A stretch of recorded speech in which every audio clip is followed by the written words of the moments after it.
The Lenovo Legion Go S then, is it worth picking up? Well, I've put this device through its paces over the last few weeks, and this is what I think. In what is a seriously competitive handheld market right now, the S with Windows 11 is definitely in amongst the more affordable options alongside the Steam Deck and the Steam Deck OLED. It does have an impressive feature set for the price, but does it have the performance to back it up? And with the SteamOS version coming soon-ish, should you hold off? Let's dive in. The Lenovo Legion Go S Windows Edition has an MSRP of around £530 in the UK and $730 in the US, but the 512GB version has been available for as little as £450 in the UK at some retailers, putting it in direct competition with the Steam Deck OLED price-wise, although the version we're testing in this video is the 1TB version, which has the same feature set.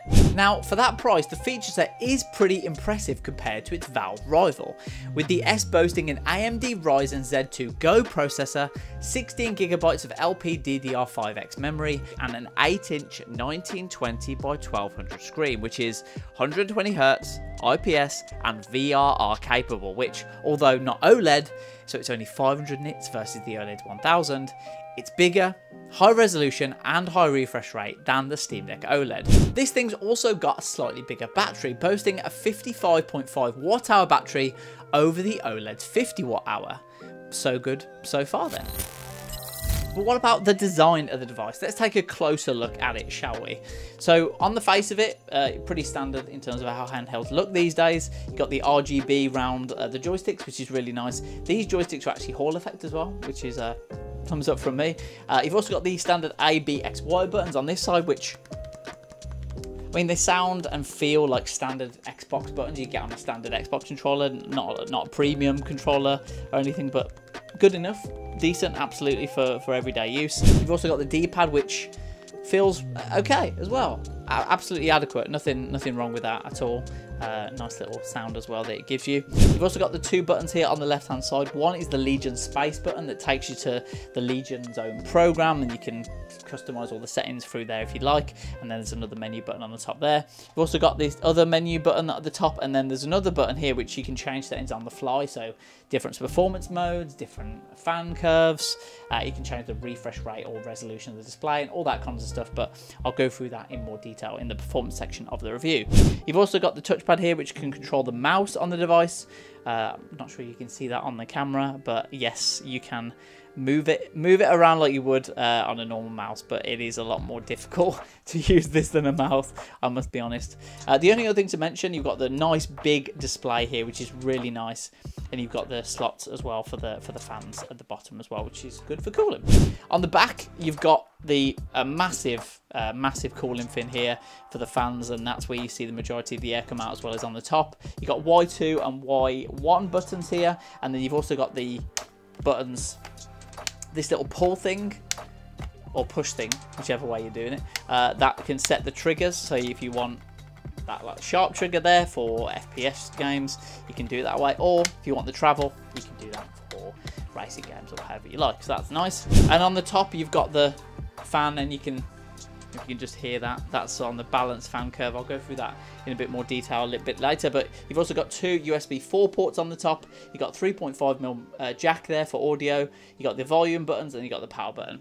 And then on the bottom you've got a micro SD card slot, which is really nice as well for the bottom. A couple of other things I want to mention that are pretty cool on the S is that there's no special tools needed to open this device, and you can upgrade the storage inside by replacing the internal SSD. You can upgrade it with a 2242 or 2280 M.2 NVMe PCIe 4 SSD, which is really nice and good for repairability as well, right? The fact you can just open it with some standard screws that are on the bottom there. I don't know if you can see that, but they're just some screws on the bottom, which is really nice. That's really nice for Lenovo. Well done. Now, in terms of how this device feels, the ergonomics, I've come from using the Steam Deck daily. I've had that since launch and I absolutely love that thing. I think it feels really good to use. honestly, I'm not going to say this lightly, I think this might feel better ergonomically to use.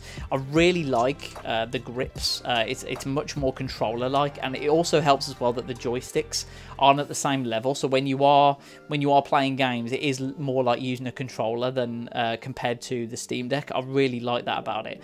And also the weight's really nice, really balanced. Everything feels pretty nice. I like the sort of grippy material on the side here. It's not any rubber or anything, it's just in the actual plastic itself, but it helps you grip the device when you're using it for long play sessions, which is nice. And obviously with your hands all around the back as well, you're nowhere near the fan, so it does get a little bit hot, but nothing compared to other devices. It's pretty much the same as what you get with the Steam Deck. Every button is within reach. Even if I try and reach the top there, you can reach all the different buttons here. Yeah, I really like the ergonomics, and honestly, if I get this, it's good. It's good to hold, but I do prefer this. I think they're pretty similar in weight as well, which is nice. It's got a nice weight distribution considering the size of the screen and the fact that it's a slightly smaller device in width-wise. I think they've done a really good job ergonomically, and it's pretty decent to hold. Absolutely no complaints there. Now, in terms of other features, if you press the top right-hand button here, it brings up an overlay that appears no matter if you're in a game or if you're just on the desktop. Similar to the Steam Deck, you can adjust the performance of this device on the fly, but I'd say it's more comprehensive than you get on the Steam Deck. You've got different performance profiles, performance, power saving, and even custom ones that you can customize yourself as well. You can also change the thermal mode, where you want quiet, balance, or performance. You can change the fan curves. You can have them on full speed, or you can just set it to smart, which the device just reads basically what it needs and puts the fans on when it thinks it needs it. And then the OS performance mode, I think that's probably the most important mode that people will change the most, and that's the one that really affects the performance the most. You got performance, balance, and efficiency, which should tell you exactly what it says on the tin, what you get with those power modes. You can also change the brightness, the sound, the Bluetooth, the Wi-Fi, the resolution, the refresh rate of the display, and also you can have a little frame monitor on as well, which tells you how your device is performing, how much battery you've got left, how much GPU it's using, how much battery life you've got left, what are the temperatures, which is really nice as well. And there's loads of things you can do from here: the vibration, lighting effects, touchpad, gyro, everything in here, which is really nice. I've really liked this implementation that Lenovo have done, and I've used this a lot while I've been testing this device. Now, I do want to mention the screen, which is 1920 by 1200, which is it's pretty gorgeous, if I'm honest. It reaches 500 nits of peak brightness, is what Lenovo claim, and it is really nice and bright, really vibrant, especially when you're watching like YouTube videos or playing games. You do get that nice color, and it does pop. Obviously not as much as an OLED. It's nowhere near what an OLED would do, but compared to the OG Steam Deck, it is a big step up in terms of resolution, and the refresh rate as well also makes a lot of difference. It's a lot smoother than what you get in the OG Steam Deck, depending on what games you run, obviously. But yeah, it is a really nice screen. I think that's probably the biggest selling point of this device is the screen, and it's really nice that for a device at this price point to have this screen. Now, in terms of the fans, they do get quite loud. I'm just gonna use the overlay to put the fan on full speed, and I'm going to hold it near the microphone. I don't know if you can hear that, but that's very loud. That's very loud. I mean, if I've not got headphones on and the sound of the game is coming through, it is going to impact it a little bit. If you've got ANC on, it's not going to, obviously, but that is loud. That is loud. And obviously we'll get to the performance section in a minute, but to get the best out of this device, especially playing AAA titles, you're going to want to need the fan on full speed, just to manage your temperature, make sure you're not thermal throttling at any point. And they are quite loud, but they do a job. They do a job. It keeps it nice and cool during games. So it's loud, but it works. Now, onto what you're all here for, the performance.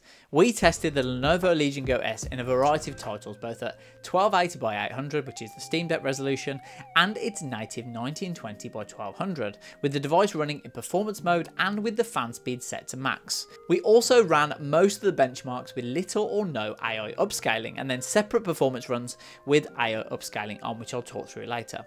Let's start off with Cyberpunk 2077, medium settings, no upscaling, and as you can see, the Steam Deck OLED is the clear winner on this one and is above in both average, min and maximum FPS, with the Steam Deck OG lagging behind in this test.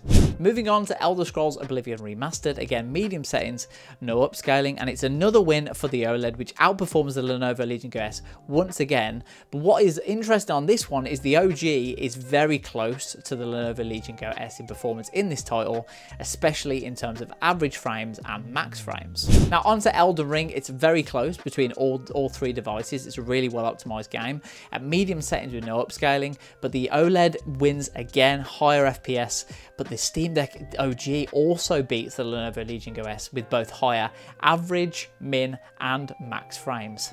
Oof.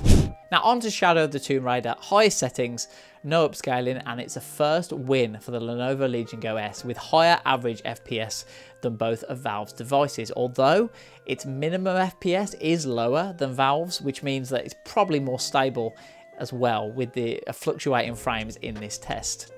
And finally, Black Myth Wukong benchmarking tool, low settings, FSR 100% resolution scale, and the Steam Deck OG and the OLED both beat the Lenovo Legion Go S in average FPS, min FPS and max FPS. It's just nowhere near the other two devices, which is really interesting. Now onto its native resolution, and you begin to get a clear picture of the performance of the device and some of the limitations. Cyberpunk 2077, native resolution, medium settings, no upscaling, 16 average FPS, which isn't playable. You can see, I'll put some gameplay on the screen, not really playable. There's a lot of stuttering, especially when you're driving or you're in big crowds. Just not really playable, and if you put it down to low settings, it doesn't look great. So not very good here from the Lenovo Legion Go S in terms of performance on this title.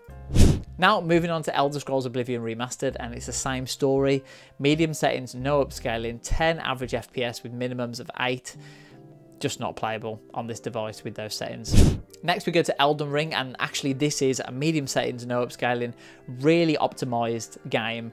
Runs pretty well, high average FPS, high mins, high max. But what I would say is, I'll show some of the footage on screen, frequent crashes at this resolution. Sometimes the game just says not enough frames for online mode and just kicks you off. Sometimes it just straight crashes. So yes, decent performance when it works, but often in my experience and through my testing in the couple of weeks I've had it, often at this resolution it does crash or boot you off the game. So that's just something to be aware of with this device. Now onto Shadow of the Tomb Raider, perfectly playable, average FPS 41, lows of 24. Now this is an older game, but at highest settings, no upscaling, definitely playable with this device. But Black Myth Wukong benchmarking tool, low settings, FSR at 100%. Just not playable on this device. 11 average FPS, you're just not going to be able to play this game even on the lowest settings. Now let's turn some AI upscaling on. So medium settings, FSR balance and 100% resolution scale, Cyberpunk 2077 at native resolution. You can see 28 average FPS, minimums of 24. This is the in-game benchmarking tool. What I would say, having played this game on these settings in a variety of different areas in the game, it's still pretty choppy as an experience, especially when you're driving or you're in crowds. It's not a smooth experience, and it's not as well optimized as the Steam Deck at all. You can see from the gameplay on the screen, just not really a great experience, even with the AI upscaling enabled. Moving on to Elder Scrolls Oblivion Remastered, it is a much smoother experience, medium settings, FSR balance and frame generation on, 29 FPS.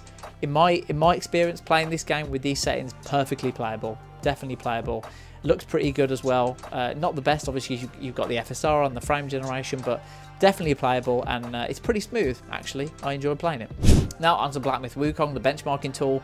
Again, low settings, frame generation on this time with FSR at 100% resolution, 28 average. That would indicate a much higher level of performance than if you obviously didn't have frame generation on, and it makes the gameplay just a lot smoother with this device. So In conclusion, if you are hoping to run AAA titles on this device at its native resolution, you're going to need at least some form of AI upscaling enabled, and even then, in my experience, the performance is still pretty choppy and inconsistent, which is a shame considering just how strong the screen is, because for gaming it really is a struggle to use it to its full potential when it comes to AAA titles. And even if you bump the resolution down to 1280 by 800, the Steam Deck OLED still outperformed it in the majority of our tests. Look, I get that Lenovo probably wanted to differentiate themselves from Valve with the higher resolution, higher refresh rate display, but it's just not got the horsepower to run these games natively at its resolution. And even if you try and run games in anything other than performance mode, the frame rates drop to a point where it's unplayable, and crashes do happen often in my experience. Here's Cyberpunk 2077 in power saving mode. As you can see, not good. The frame rate's just everywhere, really low, and it's just not a good experience. And here's Elden Ring in power saving mode too. Not only did it kick me out of online play for frame rates being too low, it also straight up crashed later in my play session. The other negative about the device is just, well, Windows in general. It's clear that Windows 11 just isn't optimized for gaming or gaming handhelds right now. I didn't have any huge issues, but there were enough little issues like inconsistent mouse controls within games, or just random crashes, strange graphical behavior, whether you want Windows to snap or not. There's just loads of stuff that you just don't get on SteamOS. It's just not optimized for this experience. Now, speaking of battery life, the S has got a more efficient processor and also a bigger battery than the original Lenovo Legion Go. So we decided to test the device in both balanced and performance mode, running Cyberpunk 2077 on the Steam Deck preset. And we got around 2 hours on balanced and around an hour and a half running on performance mode, which is actually pretty decent. So I'd say that's pretty fair, but if you're expecting gaming handhelds to last a few hours or more playing AAA titles, we're not there yet, guys, but the S is pretty decent. Overall then, I actually really like the Lenovo Legion Go S. It's got a great screen, it's comfortable, it looks great, and it's decently priced for the specs that you get, but the inconsistent performance, even with AI upscaling, and the fact you have to run it in performance mode constantly in order to get anything near playable frame rates means that at this price, the Steam Deck OLED is better value, both for the brighter OLED display and also for more stable, consistent performance, as well as a more optimized operating system that's actually built for handheld gaming. Although, if you get that one, you'll have to make do with a low resolution. It's a decent device, it really is, and if you buy one, you probably won't be disappointed, but you're probably better off either waiting for the SteamOS version or getting a Steam Deck OLED. I give the Lenovo Legion Go S Windows Edition a 3 out of 5 here at All Out Gaming. Look, maybe the SteamOS version will give Valve a run for their money. Make sure you get subscribed so you don't miss that review, which hopefully should be very soon.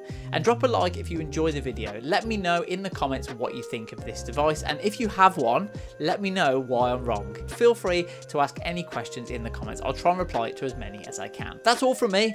I'll see you in the next one.